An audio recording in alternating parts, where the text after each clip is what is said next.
गौ माता की कि हेमंते प्रथमे वास नंदु ब्रज कुमारिका चैरु हविष्यं भुंजाना कात्यायन अर्चन व्रतम। अवधूत वेश वर्णन करते हैं, हे महात्मा परीक्षित, अब हेमंत ऋतु आ गई। अब कौन सी ऋतु चल रही है? शरद, है ना। 6 ऋतुआं होती हैं क्या, एक से एक दिव्य। हेमंत ऋतु आ गई तो उसके पहले महीने में मार्गशीर्ष के में नंद बाबा के ब्रज की जो कन्या हैं, कुमारियां हैं, ये क्या करती हैं? हविष्यान खाती हैं, व्रत ज़्यादा रहती हैं। ये पुरुषोत्तम मास चल रहा है राम जी। इसमें कोई भी काम बिना संकल्प के कीजिए, निष्काम भाव से कीजिए प्यारे, 100 गुना फल मिलेगा तुम्हें। कोई कामना नहीं, कोई संकल्प नहीं, निष्काम भाव के सत्कर्म कीजिए, दान कीजिए, पुण्य कीजिए। कितना मिलेगा कहा नहीं जा सकता। कहते हैं ये केवल हविष्यान करती हैं, व्रत करती हैं। और कल से परसों से तो वो एकादशी आई, तो ये 5 एकादशी तो सबको रहनी चाहिए है? आज तीसरी है, कल चौथी, परसों तक। कहते हैं राम जी ये केवल हविष्यान खाती हैं, भद्रकाली माता की पूजा करती हैं और कहती हैं कि कात्यायनी महामाये महायोगिन्यधीश्वरी नंद गोपसुतं देवी पति में कुरुते नमः। सब इकट्ठी हो जाती हैं, यमुना से स्नान बना के आती हैं और बना करके आकर के एक बालू की मूर्ति बना लेती हैं और मैया को वंदन करती हैं। कहती हैं हे कात्यायनी, हे महामाये, हे एकमात्र सबकी स्वामिनी, हम आपसे प्रार्थना करती हैं। क्या? हम आपसे ये प्रार्थना करती हैं कृष्ण को हमारा पति बना दो। महाराज हम भी कथा सुनने के लिए आए, कहने के लिए आए, कन्हैया कृपा करो, हमारा भी कोई संबंध बन जाए, पति का बन जाए, बेटे का बन जाए, स्वामी का बन जाए, माता पिता का बन जाए। अब ये पूजा तो करती हैं और भगवान को पति रूप में भी चाहती हैं, पर एक ही काम इनसे गलत हो जाता है कि वहाँ ये दिगंबर होके स्नान करती हैं यमुना में। ये ठाकुर को अच्छा नहीं लगा। भगवान ने क्या किया कि उनके वस्त्रों का हरण किया और वृक्ष पे टांग दिया। गोपियां जैसे ही वृक्षों से वो निवृत्त हुई स्नान आदि से, तो सोचने लगी हमारे वस्त्र कहाँ हैं? अरिष्टकी हमारे वस्त्र कहाँ हैं? देखा वस्त्र तो नहीं है। पता चला अरे आवाज आ रही है बंसी की, मुरली की। अरे ये तो हमारे कृष्ण ने वस्त्रों को चुराया है। अरे लाला हमारे वस्त्र दे दे। गोविंद कहने लगे अरे गोपियो आइए अपने वस्त्र ले जाइए। अब कैसे निकले बिना वस्त्रों के जल से? आइए प्रणाम कीजिए, वस्त्र ले जाइए। पर राम जी यहाँ एक बात आती है, वो लेडियां नहीं थी, वो गोपिकाएं थी। माताएं भी कई प्रकार की होती हैं और कथा के भी कई भाव होते हैं। एक के कई लोग आते हैं, कोई कुछ भाव से सुनता है, कोई किसी भाव से सुनता है। जाके रही भावना जैसी, जिसकी जैसी भावना होती है। तो गोपियां थीं, लेडियां नहीं थीं। पहले माताओं के बाल बहुत लंबे होते थे, जिनको पद्मिनी कहा जाता था, है ना। आजकल तो बाल लंबे होते नहीं हैं, और हो भी जाएं तो बताओ, बाल कटवा लेते हैं। 10 साल के बाद अगर कोई बिटिया अपने बालों को कटवाती है तो ये मानिए खड़े होकर कि वो अपने पुण्यों में आग लगा रही है, अपने कर्म धर्म को जला रही है, अपने भाग को जला रही है। ऐसा नहीं करना चाहिए, बिल्कुल अलग रहना चाहिए। पहले बाल बनाने के लिए, ये तो हमारे आगे की ही बात है, हम छोटे थे, याद होगा तुम्हें भी, ये जो बैठे हैं, पहले बाल बनाने वाले भाई भी घर घर आते थे। चलो अब धीरे धीरे नाइयों की दुकान खुल गई, बाल बनाने की भाइयों की दुकान खुल गई। अब तो राम जी भाइयों की तो बात लगी, माइयों की भी खुल गई है? बताओ। और लिख देते हैं नेहा ब्यूटी पार्लर। बताओ, बाल बनवाए तो कोई बात नहीं है राम जी, तुमने देखा एक काम और करती हैं, आईब्रो, है ना, पर फिर भी थूथड़े से हैं, चेहरा पे वो चमक नहीं रहती, वो तेज नहीं रहता है राम जी। ये ध्यान रखना, ऐसा काम मत करना प्यारे कभी। आज गोपियों ने क्या किया, उनके बाल लंबे थे, गोपियों ने अपने केस को खोला और पूरे शरीर को ढका। एक भाव तो ये है, पूरे शरीर को ढक दिया उन्होंने। और भगवान के पास आई और ले गई।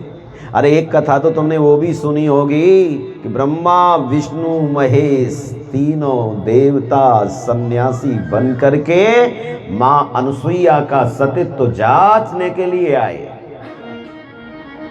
बहुत सुंदर कथा आती है, मैं तो थोड़ा सा प्रसंग बस सुना रहा हूं। और जैसे ही दरवाजे पे तीनों सन्यासी बन के आए, अलख जगाया, ओम भगवती भिक्षाम देहि। माता अनुसुईया निकल के आती है। माता अनुसुईया ने देखा, अरे आज मेरे दरवाजे पे संत आए हैं, इसका मतलब अब ठाकुर जी की कृपा है।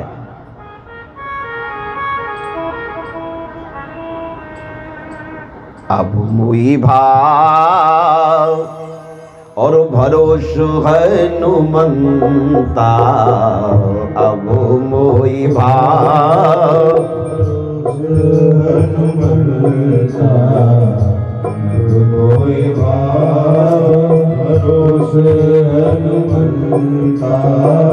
बिनु हरि कृपा, बिनु हरि कृपा मिले नहीं संता, अब मोहि भाव भरोस हनुमंता, अब मोहि भाव भरोस हनुमंता।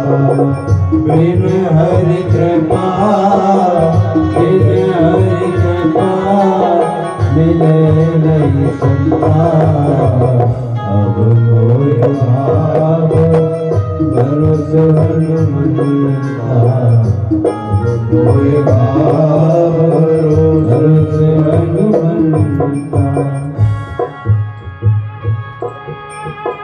पुण्य पुंज बिना मिलगी न संता, पुण्य पुंज बिना मिलगी न संता। सत्संगते संसते करियंता, सत्संगते संसते करियंता। सत्संगति संसते करियंता, अब मोहि भाव भरोस हनुमंता। बिनु हरि कृपा, बोलिए नहीं सकता, बिनु हरि कृपा मिले नहीं सकता।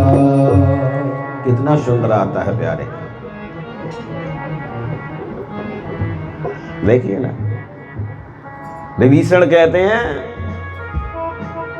हनुमान जी आज तुम्हारे दर्शन हुए, इसका मतलब प्रभु की बहुत बड़ी कृपा है।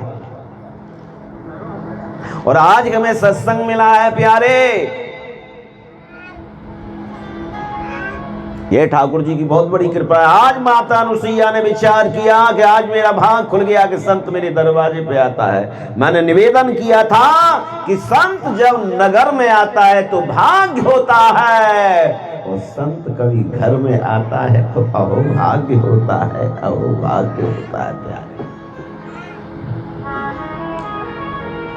मैया ने प्रणाम किया, वंदन किया और कहने लगी महाराज क्या सेवा करें। तीनों संत कहने लगे माँ भूख लगी है, भूख लगी है, आओ प्रसादी मिलेगी, पर हमारी शर्त है।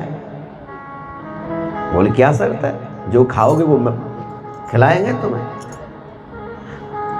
हमें वचन दीजिए। मैया ने कहा मैं त्रिवाचा भर के कहती हूं, तुम जो खाओगे वो मिलेगा, मेरा वचन दिया। ठीक है, अगर तुमने वचन दिया है तो हमारा वचन यह है कि आप भोजन बनाइए और हमें दिगंबर हो करके भोजन कराइए, लग्नावस्था में भोजन कराइए। बाबा जी कहने लगे दिगंबर अवस्था में भोजन कराइए। मैया ने कहा बाबा ये भगवा भेष क्या कहेगा, ये बाबा ये त्रिपुंड क्या कहेगा, ये कमंडल क्या कहेगा, बाबा ये जटाएं क्या बोलेंगी। अबला से और आप दिगंबर होकर के भोजन मांग रहे हैं। अरे बाबा ये धर्म क्या कहेगा। चलो बाबा अविनाशी ये नहीं कराएंगी। बोले चलो कैलाशी। और जब जैसे लौट के जाने लगे तो मैया सोचने लगी ये तो और बुरा,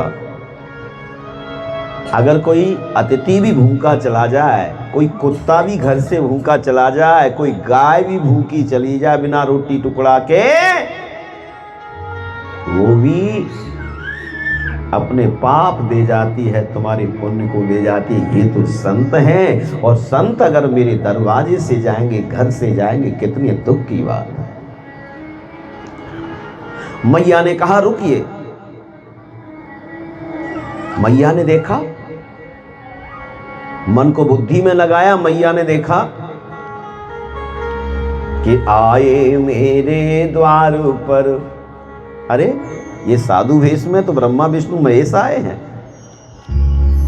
आए मेरे द्वार पर ब्रह्मा विष्णु महेश, संत रूप धारण कियो है योगी के भेष। ये तो तीनों योगी के भेष में ब्रह्मा विष्णु महेश आए हैं। आज मेरी परीक्षा है, चलो तैयारी हमारी परीक्षा की। आज परीक्षा में नहीं और पड़ सकती है चूक, मुझे बुझानी आज है इन तीनों की भूख।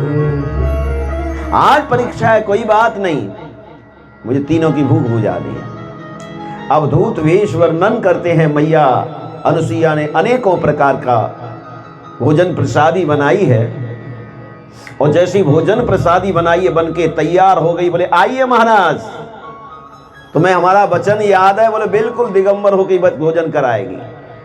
और जैसे ही तीनों देवता अंदर आए हैं, तीनों संत अंदर आए, ब्रह्मा विष्णु महेश बने महात्मा जी, आज मैया ने क्या किया, हाथ में जल लिया। बोले ला थोड़ा प्रक्षालन तो कर दें। अनुसुईया मार्जन कियो। अनुसुईया मैया ने ध्यान किया अपने पति का। आज पति का ध्यान किया और क्या कर दिया, तीनों को छींटा मारे राम जी और तीनों को बच्चा बना दिया। मनसा वाचा कर्मणा और पति चरणों में ध्यान, तो तीनों देवा बने लघु बालक अज्ञान। अब बताओ, बना दिए बच्चे, बना दिए। ये है भारत की सती की शक्ति। जल के छींटा मारे सती ने पौड़ा दीन पलना, झूले तीनों ही ललना पलना में, झूले तीनों ही ललना पलना में, झूले तीनों ही ललना पलना में, झूले तीनों ही ललना। अरे जल के छींटा मारे सती ने, जल के छींटा मारे सती ने पौड़ा दीन पलना, ओ झूले तीनों ही ललना पलना में, झूले तीनों ही ललना। ललना ललना ललना ललना ललना ललना ललना ललना ललना ललना, तीनों ही ललना पलना में, झूले तीनों ही ललना।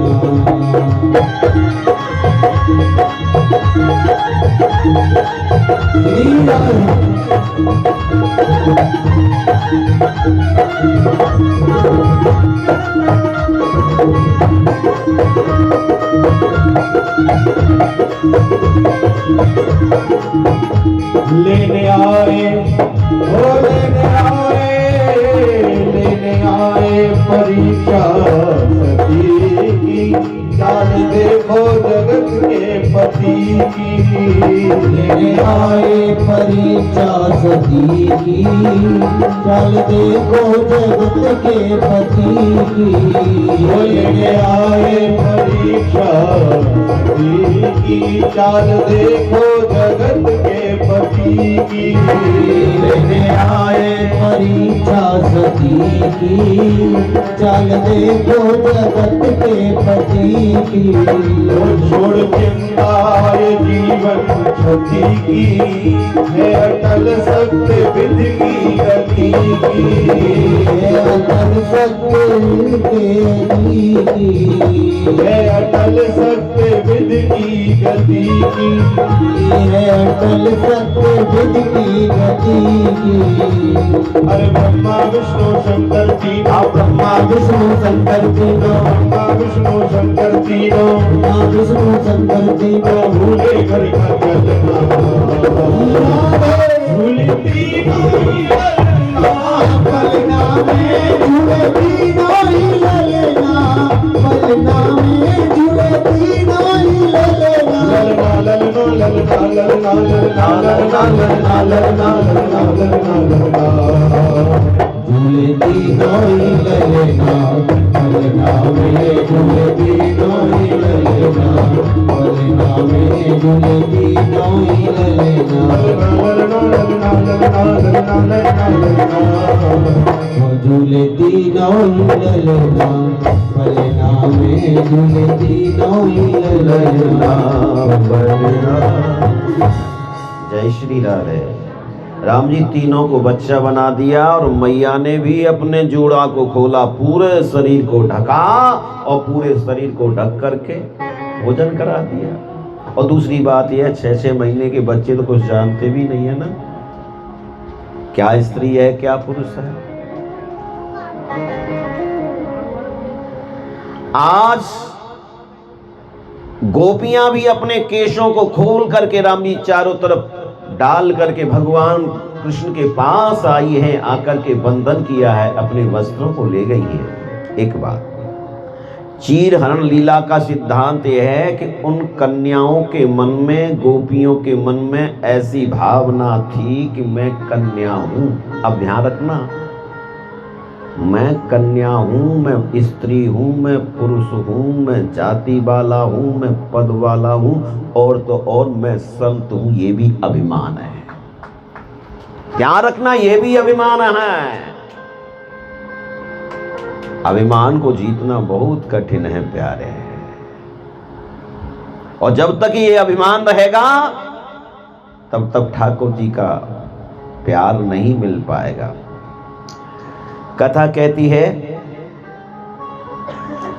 तुम अपना अहम भाव दूर करने के लिए, अहंकार का पर्दा, उनका अहम भाव दूर करने के लिए अहंकार का पर्दा लगा दिया है। भगवान कहते हैं तुम अपनापन भुला करके मेरे पास आओ, बिल्कुल अपनापन भुला दो। देखो द्वैत का आवरण दूर करोगे तो भगवान अवश्य मिलेंगे। शरीर को वस्त्र छिपाता है और आत्मा और परमात्मा के बीच में ये वासना का पर्दा है, अज्ञान का पर्दा है राम जी। इसलिए हमें भगवान का अनुभव नहीं हो पाता। अहम का पर्दा है इसलिए हमें अनुभव नहीं हो पाता। और जिस दिन ये अहम का पर्दा हटेगा, ना तू दूर था ना मैं दूर था, दिल के आईने में है तस्वीर राम की, गर्दन झुकाई और मुलाकात कर ली। पर कब? जब अहंकार अहम दूर हो जाता है। जय श्री राधे पाठक जी। बस अहम दूर होते ही राम जी शुद्ध अहम प्रभु की प्राप्ति होने लग जाती है। और यही हम ठाकुर जी से प्रार्थना करते हैं, ठाकुर जी और ये भी होगा तो तेरी कृपा से ही होगा, तभी